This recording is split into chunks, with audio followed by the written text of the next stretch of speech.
여러분, 우리 인생은요, 혼자 살아갈 수 없는 존재입니다. 혼자 살 수 있는 사람 별로 없어요. 하나님이 그렇게 만드셨습니다. 일을 할 때도 그래요. 일을 할 때도 혼자 할 일이 있지만 대부분 어떻습니까? 함께 해야지 이루는 그런 일들이 많아요. 공동의 목적을 가지고 함께하는 자들을 우리는 흔히 뭐라고 말합니까? 동역자다, 이렇게 말해요. 또 일의 어떤 목적으로 같이 하는 사람을 뭐라 그래요? 동업자라고도 하죠. 우리 인생을 살아갈 때 최고의 동역자는 뭐니 해도 부부인 것 같아요. 부부는 인생의 가장 큰 동역자라고 볼 수 있습니다. 근데 우리 교회로 보면은, 교회의 어떤 사역적인 측면을 보자면 절대적으로 동역자가 필요한 공동체가 교회 공동체입니다. 이 동물들도 보면은 혼자 지내는 걸 좋아하는 동물들이 있어요. 뭐 판다가 그렇다고 하더라고요. 고양이도 뭐 이렇게 혼자 알아서 하는 동물인데, 개는 좀 다릅니다. 개는 산책도 시켜줘야죠. 놀아달라고 막 찡얼대죠. 혼자 묶어두고 가둬두면 얘가 힘들어서 스트레스 받아요. 그런데 동물들은 대부분 어떻습니까? 무리를 지어서 살아요. 그래야 야생의 동물들의 공격을 막을 수가 있는 거죠. 이런 면으로 본다면 동물과 같이 혼자 살아가기 힘든 존재가 우리 사람이다 하는 것은 분명한 것 같아요. 여러분, 바울이 어떻게 그렇게 훌륭한 복음 사역을 감당할 수 있었겠습니까? 바울은 나름대로 열정이 있었습니다. 믿음이 있었어요.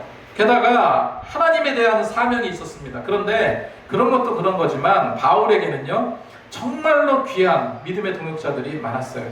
이 자리에 계신 저와 여러분은 정말로 아름다운 그런 믿음의 동역자들이 다 되었으면 좋겠습니다. 먼저 오늘 살펴볼 것이 연보에 대한 내용이거든요. 요즘으로 말하면 연보를 뭐라고 합니까? 헌금이라고 합니다. 제가 주일학교 다닐 때만 하더라도 헌금이라는 말을 사용할 때보다 연보라는 말을 사용을 했어요. 근데 요즘엔 대부분이 헌금이라고 이렇게 이야기합니다. 성경에 나오는 연보는 헌금하고 비슷해요. 그런데 좀 뭔가 정형화된 그런 느낌이 드는 단어는 아닙니다. 그래서 연보는 뭔가 좀 포괄적인 그런 개념으로, 예전에 우리 시골에서 뭐 쌀도 성미도 드리고 그 다음에 뭐 다른 곡식도 드렸듯이 조금 더 헌금이 연보가 포괄적인 단어라는 거예요. 근데 헌금은 요즘에는 그냥 돈이다, 하나님께 드리는 그 돈, 이렇게 생각을 하다 보니까 조금 좀 이렇게 구속적인 그런 느낌이 드는 단어인 것 같아요. 1절 말씀을 보니까 성도들을 위하여 연보에 관하여는 내가 갈라디아 교회에 명한 것 같이 너희도 그렇게 하라, 이렇게 기록하고 있습니다. 여러분, 처음에 오순절 성령이 임하고 예루살렘에 교회가 세워졌습니다. 정말로 열정적으로 아름답게 사역을 해나갔어요. 그런데 핍박이 옵니다. 환란이 옵니다. 상당한 어려움을 겪게 됐어요. 점점 믿는 자들의 박해가 심해졌는데 이것도 굉장히 힘든 일이잖아요. 그런데 흉년까지 들었어요. 최악의 흉년이 들어서 이제는 정말 먹고 살기가 막막한 지경이 되어버렸습니다. 사도행전 11장 28절을 보니까 글라우디오 때 흉년이 들 것이다, 이렇게 아가보 선지자가 예언을 하기도 했고요. 갈라디아서 2장 10절에 보면은 예루살렘 사람들이 흉년으로 정말로 비참한 생활을 하고 있다고 성경은 기록하고 있어요. 그래서 바울은요, 갈라디아 교인들에게 전에도 말씀드렸지만 이 갈라디아는 교회의 이름이 아닙니다. 갈라디아 지역에 있는 교회들을 말해요. 갈라디아 교회들에게 예루살렘 교회 도와줘라, 이렇게 명했어요. 그리고 이제는 고린도 교회에 뭐라고 말합니까? 너희들도 일정한 연보를 걷어서 예루살렘 교회를 도와주라, 그렇게 말합니다. 그래서 바울이 오늘 언급한 이 연보에 대해서 오늘 말씀을 통해서 헌금, 연보, 헌금, 이걸 어떻게 우리가 드려야 하나에 대한 좋은 기준을 우리에게 주는 것 같아서 먼저 그걸 살펴보고자 합니다. 첫 번째, 연보는 언제 드려야 될까요? 헌금은 언제 드려야 될까? 오늘 성경에 기록된 대로 수입에 따라 주의 날, 다시 말해서 주일날 드리라고 말하고 있어요. 2절 말씀에 매주 첫날에 너희 각 사람이 수입에 따라, 뭐에 따라? 수입에 따라 모아두어서 내가 갈 때 연보하지 않게 하라 했습니다. 그러니까 수입에 따라 드리라고 했는데, 다시 말해서 수입이 없으면 드리지 말아야 되느냐? 저는 없다면 억지로 드리지 마시기 바랍니다. 이게 더 바른 거라고 생각을 해요. 억지로 드리거나 심지어는 빚을 내서 헌금하는 사람까지 봤어요. 예전에 제가 아는 분이 친절하게도 저한테 이렇게 얘기한 거예요. 헌금을 드리고 싶은데 돈이 없어요. 그래서 제가 다른 집사님한테 5만 원을 꿔서 헌금을 드렸다 이렇게 말을 하더라고요. 참 어떻게 보면은 마음이 갸륵한 것 같은데 절대 이렇게 하지 마시라는 거예요. 돈을 꾸는 건 피해를 끼치는 일일 수도 있습니다. 중요한 것은 뭡니까? 성경에도 기록하고 있듯이 지갑을 열기 전에 먼저 뭐부터 열라고요? 마음 먼저 열려야 한다. 성경에 기록하고 있어요. 그래서 매 주일 첫날은 오늘날과 같은 주일입니다. 물론 주일날만 헌금 드리는 건 아니에요. 하지만 공식적으로 하나님께 드리는 예물은 주일에 드리는 것이 옳습니다. 두 번째로 연보는 각자 형편에 맞게 하나님께 드리는 거예요. 근근히 하루를 벌어먹고 사는 성도와 사업을 해서 돈을 많이 버는 사람이 같은 액수의 헌금을 낼 수는 없겠죠. 중요한 것은 하나님께서 정하신 11조 이외에 자기가 삶에 또 환경에 버는 액수에 맞춰서 자기가 기준을 세워서 드리는 것이 옳다는 겁니다. 왜? 자기가 자기 경제적인 것은 너무나 잘 알잖아요. 근데 11조는 하나님께서 정하신 거니까 그거를 제외한 모든 것은 자기 기준에 따라 드려라. 제가 그래서 유튜브를 이렇게 찾아보니까 우리나라 그 헌금 종류가 70종이 있대요. 70종. 그거를 막 강요하고 헌금을 이렇게 내라 이렇게 하는데 절대 이거 옳지 않습니다. 기준은 뭐냐면은 너무 과하게 드린다거나 너무 인색하게 드리지 않는 것. 이 과하게 드리거나 인색하게 드리는 건 둘 다 옳지 않다는 겁니다. 우리 기쁨의 교회는 재정 자체가 없어요. 그래서 너무 행복합니다. 재정의 축복도 필요하지만 어떻게 보면 저는 제 꿈이 되게 소박하죠. 교회 임대비라든가 이 소소하게 들어가는 그 유지비만 좀 해결되면 좋겠어요. 근데 또 이제 오늘 바울의 어떤 행동을 보면서 성경을 보면은 이 목회자들이 헌금에 대해서 신중해야 되고 또 한 가지 중요한 것은 깊이 관여하면 안 됩니다. 그것 때문에 문제가 많이 생겨요. 바울은 고린도 교회 수장입니다. 고린도 교회 담임 목사와 같아요. 근데 헌금이나 이 재정에 대해서 얼마나 신중하고 조심하는지를 한번 보세요. 3절 4절 말씀을 보면 내가 이를 때 너희가 인정한 사람에게 편지를 주어 너희 은혜를 예루살렘으로 가지고 가게 하리니 만일 나도 가는 것이 합당하면 그들이 나와 함께 가리라 했습니다. 이 말이 어떤 내용이냐면 자, 바울이 예루살렘 교회를 도우라고 했습니다. 고린도 교회에. 그러니까 이제 헌금을 거두라는 얘기죠. 그런데 바울이 그 헌금을 가지고 가지 않겠다고 말합니다. 고린도 교회에서 추천한 사람이 그 헌금을 들고 가라. 이렇게 재정을 이런 식으로 취급하는 이유는 뭐냐면 조금이라도 의심을 살 만한 여지를 두지 않게 하기 위해서예요. 다시 말해서 너희가 고린도 교회에서 인정한 사람, 믿을 만한 사람, 그런 사람을 너희가 택해서 예루살렘 교회 가서 연보를 전달해 줘라 라는 겁니다. 뭐 지금처럼 폰뱅킹이 있었던 시대도 아니고 그 돈을 뭐 어떻게 계좌이체할 수도 없잖아요. 그냥 많은 돈을 짊어지고 가니까 첫 번째로 믿음 있는 그 돈 가지고 달아나면 어떻게 해요? 그러진 않겠지만 이 믿을 만한 사람이어야 되고 또 이제 뭐 도둑들도 많았잖아요. 그랬기 때문에 믿을 만한 사람들이 정말 필요했던 겁니다. 그리고 바울이 또 뭐라고 이야기하냐면 나도 가는 것이 합당하다면 내가 같이 가는 것이 합당하다면 필요하다면 나도 함께 가겠다 말하고 있습니다. 이거는 이제 헌금을 들고 간다는 의미가 아니라 그거를 들고 가는 성도와 함께 동행해 주겠다는 의미입니다. 이걸 어떻게 이해하면 되냐면 고린도 교회 입장에서 바울은 대사도이자 스승이죠. 어른입니다. 그러다 보니까 연보 액수가 크면은 그 분배를 위해서 전달자들과 함께 예루살렘으로 갈 필요가 있다면 가겠다는 거예요. 그리고 또 한 가지요. 또 한 가지 바울이 고린도 교회를 개척했잖아요. 근데 고린도 교회에서 사례비를 받지 않았습니다. 고린도 교회에서 어떻게 쓰든지 성도들이 은혜 받고 하니까 바울 선생님 이거 사례비 하면서 드리려고 안간힘을 썼을 거예요. 그런데 바울은 정중하게 그걸 거절했죠. 그렇지만 바울은 또 어떤 생각을 가지고 있습니까? 성경에 보니까 누가 자기 비용으로 군복무를 하겠냐? 돈 내면서 군복무 하는 사람 보셨나요? 돈을 받고 군복무를 하죠. 누가 포도원을 가꾸고 그 열매를 먹지 아니하는가? 누가 양떼를 돌보면서 양의 젖을 먹지 아니하는가라고 말하면서 목회자는 교회에서 반드시 사례비를 받아야 할 부분으로 여긴 거는 맞아요. 그렇지 않고는 어떻게 생활할 수 있겠습니까?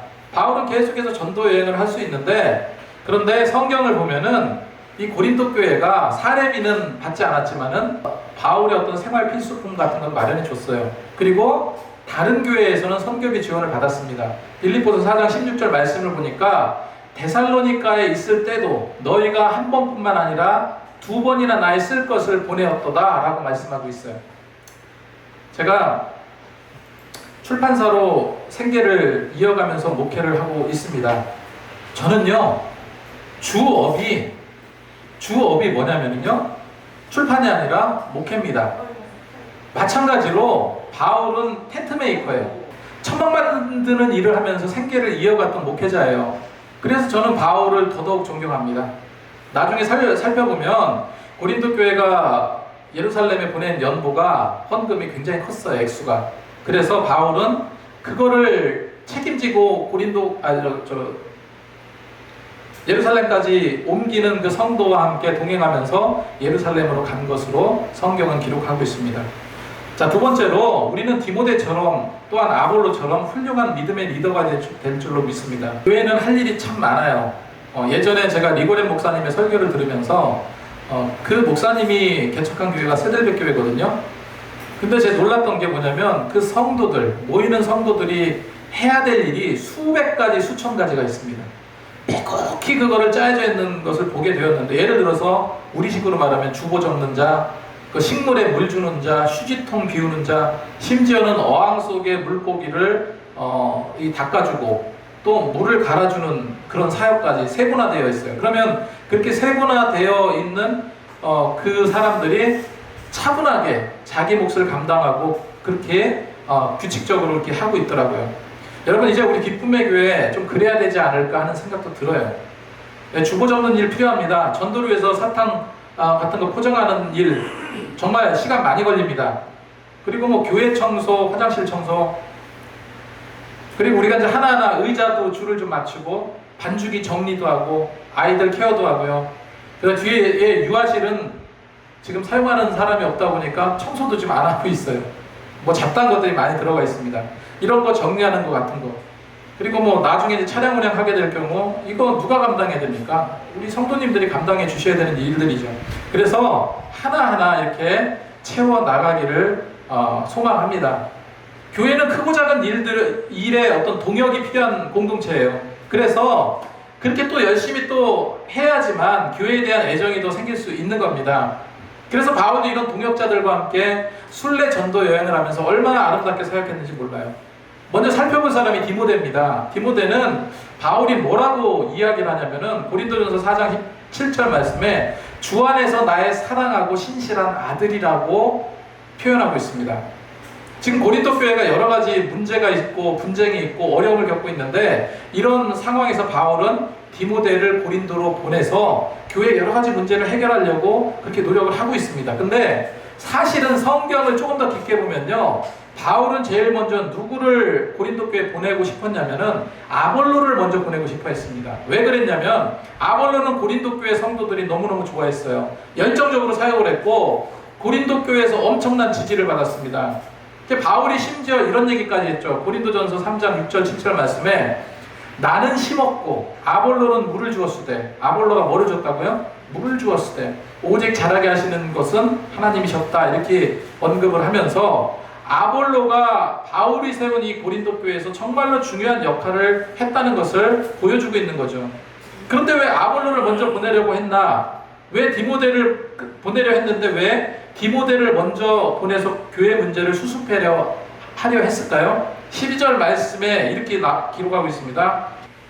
형제 아볼로에 대하여는 그에게 형제들과 함께 너희에게 가라고 내가 많이 권하였으나, 고린도 교회 성도들이 아볼로를 보내주세요, 아볼로 말씀 듣고 싶습니다, 뭐 이렇게 많이 요청을 했던 것 같아요. 그러니까 바울이 어떻게 했다고요? 아볼로에게 그렇게 얘기했다는 거예요. 너가 고린도에 가서 여러 문제들도 좀 봉합하고 은혜를 좀 끼쳐라 라고 여러 차례 말을 했다는 거예요. 여러 차례 권했다는 거예요. 그렇게 말을 권했는데 아볼로는 뭐라고 대답했습니까? 지금은 갈 뜻이 전혀 없으나 기회가 있으면 가리라, 이런 대답을 내놨다는 거예요. 자, 이게 무슨 말입니까? 예전에 아볼로가 고린도 교회에서 사역을 했어요. 그리고 성도들의 큰 존경을 받았습니다. 그런데 무슨 일이 있었는지 모르겠지만 고린도 교회를 떠나게 되었습니다. 성경에 왜 떠났는지 나와 있지 않아요. 그리고 어디로 갔는지도 기록이 없습니다. 아무튼 고린도 교회에 지금 아볼로가 없어요.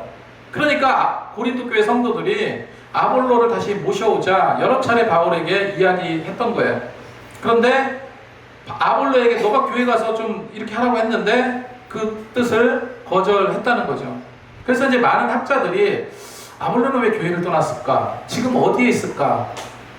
정확한 답은 나와 있지만 몇 가지로 이렇게 추론을 합니다. 먼저는 다른 교회에서 사역을 했을 거다. 이럴 가능성이 있습니다. 많은 교회들이 요청을 했기 때문에. 두 번째로 초대교회는 돌아가면서 몇 년 단위로 이렇게 순환 사역을 했어요. 그래서 사역의 어떤 순환 그런 어떤 습관 때문에 거기에 따라 움직인 게 아닌가라는 생각도 합니다. 그런데 가장 중요한 거, 가장 확실하다고 느끼는 주장이 뭡니까? 고린도 교회는 처음부터 파벌 문제로 심각했습니다. 개바파다, 바울파다, 아볼로파다 파벌이 형성되어서 어수선했어요. 그래서 아볼로가 다시 만약에 그래서 아볼로가 일단 떠났어요. 이것 때문에 떠났을 가능성이 크다는 겁니다. 근데 만약에 아볼로가 다시 교회로 가게 되면 아볼로파들은 어떻습니까? 더 뭉치겠죠. 다시 말해서 헬라 성도들과 유대인 성도들은 더 확연히 뭐가 되는 겁니까? 분열이 되는 거예요. 그런 양상으로 흐르기가 굉장히 쉬웠던 겁니다.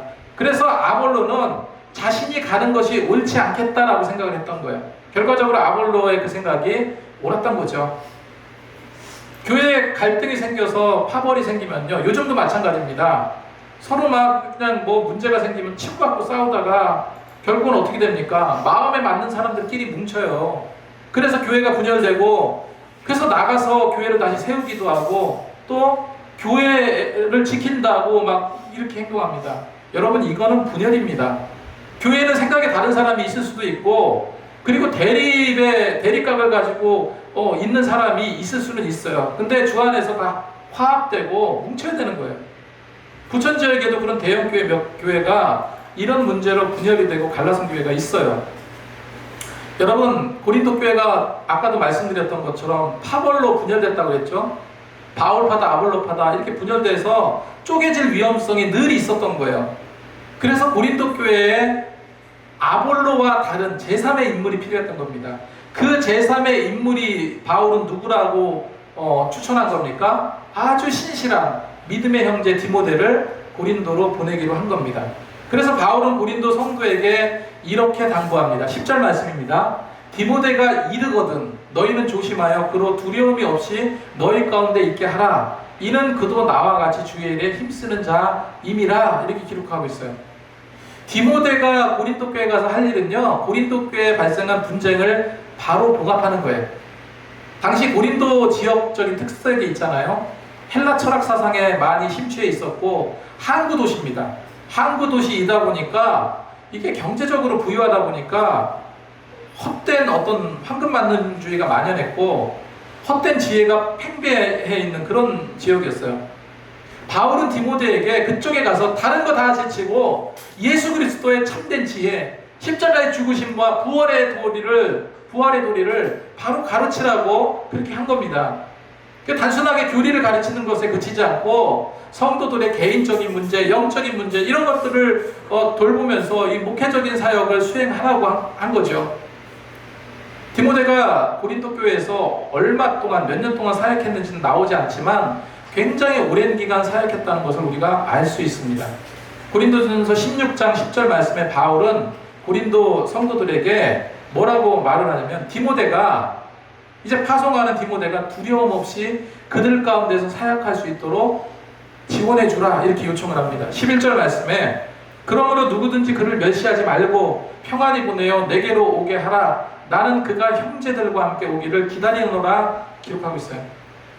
왜 바울은 성도들에게 이런 당부를 했습니까? 여기서 보면은 그를 멸시하지 말라고 그랬어요. 디모데를 멸시하지 말라. 이거는 헬라어로 여수데네오라는 단어입니다. 이거는 뭐냐면은 아무것도 아닌 것처럼 대하다 혹은 가치 없이 대하다 이런 뜻입니다. 그렇게 하지 말라는 거예요. 가치 없이 대하지 말고 아무것도 아닌 것처럼 대하지 마라. 디모데에게 그렇게 하라는 거예요. 그리고 평안히 보내요. 이게 헬라어 원문을 보면 프로페프사덴 엔 에이레네라는 말입니다. 이거는 관용적인 그런 인사 표현이 아니에요. 쉽게 말해서 아무 근심 없거나 두려움 없게 그렇게 해주십시오.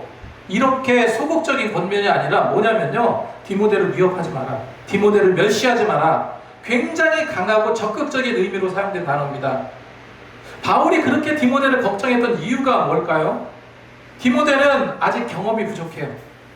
그리고 더 중요한 것은 나이가 굉장히 어립니다.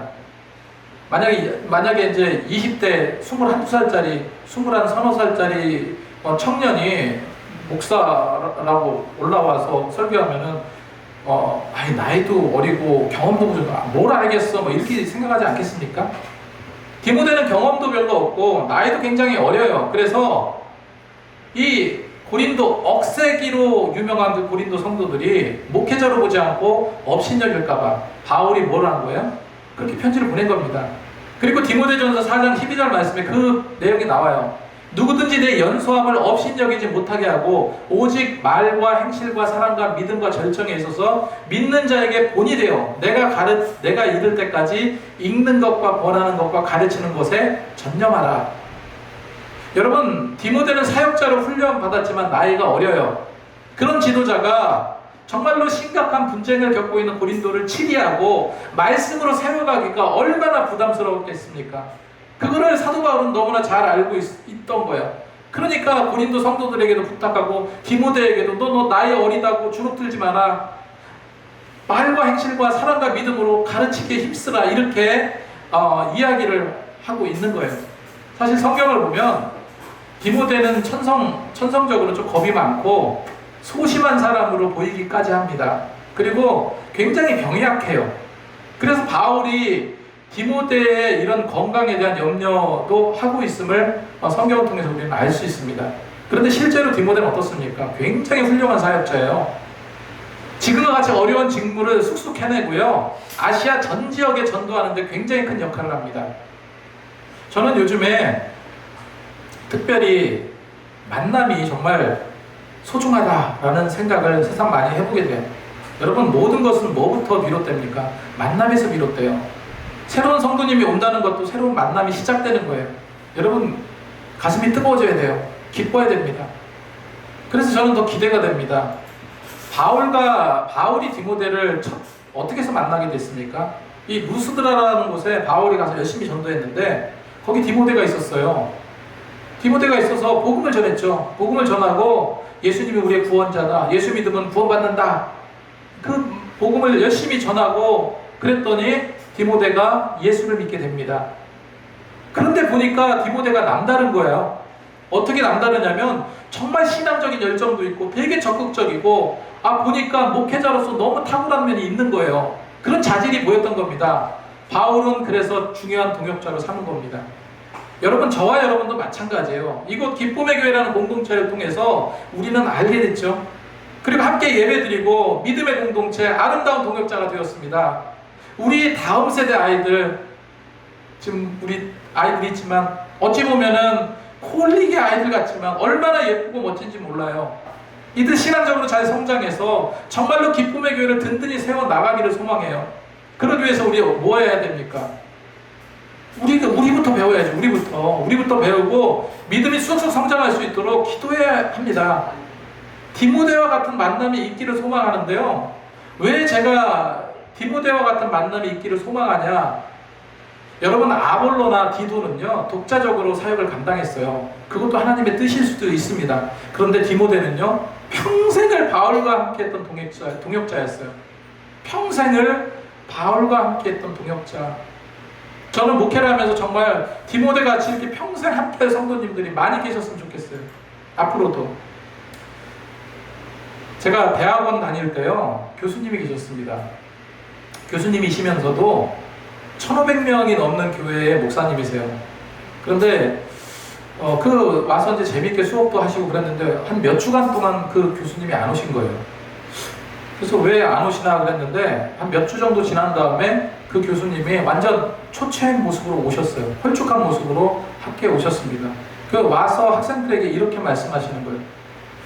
자기 교회 한 장로가 암으로 죽었다는 거예요. 그런데 그 장로님에 대해서 이야기를 하시는 겁니다. 처음에 개척할 때 코울릭의 아이로 왔대. 홀릭의 아이로 와서 뛰어놀고 뭐 그렇게 하다가 나이 들어서 세례를 받고 그 다음에 또 나이 들어서 결혼도 하고 또 나이 들어서 집사가 되고 이제는 장로까지 된 거예요. 너무 열심히로 교회 사역을 잘 감당해서.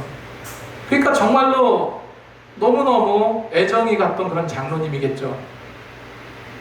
교회가 성장하고 커지다 보니까 장로님들 몇 분이 목사님한테 이런 제안을 한 겁니다. 목사님 은퇴하시면 우리 마음 맞는 장로들 같이 시골에 내려가서 같이 살자. 은퇴해서 그때는 우리도 은퇴할 테니까. 그래서 실제로요, 물 좋고 산 좋은 시골 땅을 실제로 샀어요. 실제로 사서 땅만 그냥 사는 거예요. 은퇴하면 거기 가서 집 짓고 살라고. 그렇게 친분이 있던 장로님 중에, 같이 살고자 했던 그 장로님 중에 한 분이 먼저 암으로 돌아가신 거예요. 그때 목사님은 너무너무 충격받아가지고요, 며칠 동안 제정신이 아니었대요. 그렇게 슬프더랍니다. 아직 갈 나이가 아닌데. 그렇게 말씀하시면서도 눈시울을 적시시더라고요. 여러분, 그런 계획을 세웠다는 거 정말 멋지다는 생각 들어요. 저도 디모데가 평생 바울과 함께 했듯이 이런 동역자들이 우리 기쁨의 교회에 좀 더 많이 좀 생겼으면 좋겠습니다. 자, 마지막으로 디모데처럼 아볼로처럼 우리는 열심히 외우고 리더로 훈련받아서 세상을 제자 삼는 그런 성도님들이 다 되었으면 좋겠습니다. 리더는 사람을 이끄는 사람이에요. 교회에서 정말 올바른 리더를 세우는 것만큼 중요한 사역은 없습니다. 여러분, 사람은 누구나 다 배워야 돼요. 예수님도 12명의 제자들을 세운 이유가 뭐예요? 가르치려고. 12명의 제자들을 세워서 3년 동안 리더로 훈련시키셨습니다. 그래서 이 예수님의 제자들은 그 예수님의 가르침을 따라서 배우고, 이 사도들이 나중에 실제로 예수님께서 승천하신 이후에 어떤 일을 합니까? 교회를 세우잖아요. 이들이 전도하면서 교회를 세우게 돼서 아름답게 부흥해 나가는 교회를 세우게 됩니다. 여러분, 아볼로나 디모데도 마찬가지예요. 오늘 나오는 아볼로나 디모데도 이런 리더로서 훈련을 받았던 사람입니다. 아볼로는 알렉산드리아 출신으로 학문과 성경에 능통했다고 성경 기록하고 있어요. 사도행전 18장 24, 25절 말씀에 그는 학식이 많고 성경에 능통하여 주의 도를 배워 열심히 말하며 가르쳤다, 이렇게 기록하고 있어요. 이랬던 아볼로지만 처음엔 어땠습니까? 그냥 열정만 있었어요. 열정만. 주야 이거밖에 몰랐습니다. 예수 믿었는데 열정만 있었어. 근데 머릿속에 별로 든 게 없었어요. 복음을 온전히 이해하지 못했습니다. 그런데 아볼로가 에베소에 있을 때 브리스길라와 아굴라 부부를 만나요. 그 두 부부가 야, 이것도 모르냐, 이거 좀 배워라 해가지고 복음에 대해서, 그리스도에 대해서 가르칩니다. 아볼로를 정확하게 가르쳐요. 아볼로는요, 그 브리스길라와 아굴라 부부를 통해서 성경에 대한 깊이 있는 연구를 하게 됩니다. 그렇다면은 이 브리스길라와 아굴라 부부는 누구한테 배웠습니까? 같이 천막 만드는 일을 하면서 바울에게 배운 거예요. 바울에게 배웠으니 얼마나 대단하게 배웠겠습니까? 맨날 천막 만들다가 잠깐 좀 모여봐, 이거 내가 가르쳐 줄게 해서 성경 공부했겠죠. 그렇게 한 거를 아볼로에게 또 가르친 거예요. 그렇게 해서 아볼로는 최고의 목회자가 된 겁니다. 그래서 사도행전 18장 26절에 뭐라고 기록하냐면 아볼로에 대해서 그가, 아볼로입니다, 그가 더 정확한 도를 배우게 되었다, 이렇게 기록하고 있어요. 이처럼 교회 안에서 가르침이라는 것은요, 교회에서 안에서 교육이라는 거, 교회 안에서 훈련받는다는 것은 순환되는 겁니다. 앞으로 우리는 예수님을 영접하도록 계속 전도도 해야 되고, 그리고 여러 교회 리더들이 끊임없이 우리는 교육을 받아야 됩니다. 그래서 또 다른 자들, 이제는 내가 리더가 되어서 가르쳐야 돼요. 아볼로는 에베소에서 훈련 받았듯이, 아가야 지역 고린도에 파송되었듯이, 또 디모데도 바울로부터 가르침을 받아서 평생 순종하면서 사역을 감당했듯이, 여러분, 우리 기쁨의 교회, 지금 세상적으로 말하면 약한 교회 같지만 강한 복음을 우리가 들고 있잖아요. 정말 멋지게 리더로 훈련받아서 디모데처럼 아볼로처럼 그런 믿음의 동역자들이 다 되었으면 좋겠어요. 그런 교회를 함께 만들어 나가기를 소망합니다. 오늘 말씀을 정리합니다. 첫 번째로, 헌금은 주일날 주의 날, 주일을 날 드리는 것이 옳다라고 밝히고 있습니다. 그리고 헌금은 어떻게 드린다고요? 각자의 형편에 따라 하나님께 드리는 겁니다.